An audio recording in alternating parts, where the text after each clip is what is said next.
வரலாற்று சிறப்புமிக்க ஒரு சூப்பரான இடம் தான் மகாபலிபுரம். ஸோ இங்கே வந்து நாங்கள் போயிருந்தோம். இதுக்கு முன்னாடி நான் வந்து ஒரு 8 வருஷத்துக்கு முன்னாடி போயிருந்தேன். அதுக்கப்புறம் நான் போகவே இல்லை. இப்போ பார்த்தீங்க அப்படின்னா ஃபேமிலி கூட போகலாம் அப்படின்னு சொல்லிட்டு போய் சுற்றி பார்த்தோம்.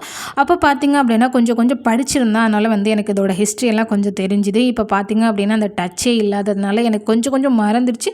கொஞ்சம் கொஞ்சம் ஞாபகம் இருந்தது. ஸோ ஞாபகம் இருந்த வரைக்கும் நம்ம வந்து என்னென்ன பார்க்கலாம் அப்படின்னு சொல்லிட்டு நல்லா சுற்றி பார்த்தோம். ஸோ இங்கே ஸ்பெஷல் வந்து இந்த வெண்ணெய் பந்து, அர்ஜுனன் தபசு, இந்த ஆகாய நீத்தாமரைன்னு சொல்லிட்டு ஒன்று இருக்கும். அதெல்லாமே எனக்கு மறந்துச்சு. ஸோ இருந்தாலும் பரவாயில்ல அப்படின்னு சொல்லிட்டு கொஞ்சம் கொஞ்சம் அப்படியே ஞாபகம் இருந்த வரைக்கும் நல்லாவே சுற்றி பார்த்தோம். ஸோ கிளைமேட்டும் பார்த்தீங்க அப்படின்னா கொஞ்சம் வெயிலாக தான் இருந்தது. இருந்தாலும் பார்க்குறதுக்கு அந்த பாறையோட அந்த வெயிலெல்லாம் சேர்த்து பார்க்குறதுக்கு அவ்வளோதுக்கா தெரியல. நல்லா ஜாலியாக இருந்தது ஃபேமிலி கூட போகும்பொழுது. ஸோ இது ஃபுல்லாகவே பார்த்தீங்க அப்படின்னா என் ஹஸ்பண்ட் தான் வீடியோ எடுத்துகிட்டு வந்தாங்க. நான் வந்து நல்லா சுற்றி பார்த்து படிச்சுட்டு அப்படியே தெரிஞ்சேன். ஃபுல்லாகவே என் ஹஸ்பண்ட் தான் வந்து கவர் பண்ணி எடுத்துகிட்டு வந்தார் எப்படி எப்படி இருக்குது அப்படின்னு சொல்லிட்டு. ஸோ இந்த வீடியோ வந்து நல்லா இருந்தது அப்படின்னா ஒரு கமெண்ட் பண்ணி லைக் பண்ணுங்கள். இந்த வீடியோ வந்து நல்லா இருக்குது அப்படின்னா அதோட கிரெடிட் வந்து என் ஹஸ்பண்ட் தான் சேரணும். ஏன்னா ஃபுல்லாகவே அவங்க தான் வந்து கவர் பண்ணி எடுத்தாங்க. நான் ஃபுல்லாக சுற்றி பார்த்துட்டே தான் இருந்தேன். ஸோ நீங்களாம் மகாபலிபுரம் போயிருக்கீங்களா இல்லையா அப்படின்னு சொல்லிட்டு வீடியோக்குள்ளே கமெண்ட் பண்ணிவிடுங்க. இங்கே பார்த்தீங்க அப்படின்னா லைட் ஹவுஸ் தான் லாஸ்ட்டாக நாங்கள் போன இடம்.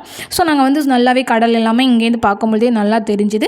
ஸோ இந்த டைம் வந்து மறந்துடாமல் வந்து நம்ம லஞ்ச் எடுத்துகிட்டு போயிடணும் அப்படின்னு சொல்லிட்டு வீட்டிலேயே வந்து தயிர் சாதம் வந்து கட்டி எடுத்துகிட்டு போயிட்டேன். நம்ம வந்து சுற்றி பார்த்ததெல்லாம் வந்து பசியில் வந்து கடாடன் சாப்பிட்டாச்சு. அதை நான் வீடியோ எடுக்க மறந்துட்டேன். ஸோ வீடியோ பிடிச்சிருந்தா லைக் பண்ணி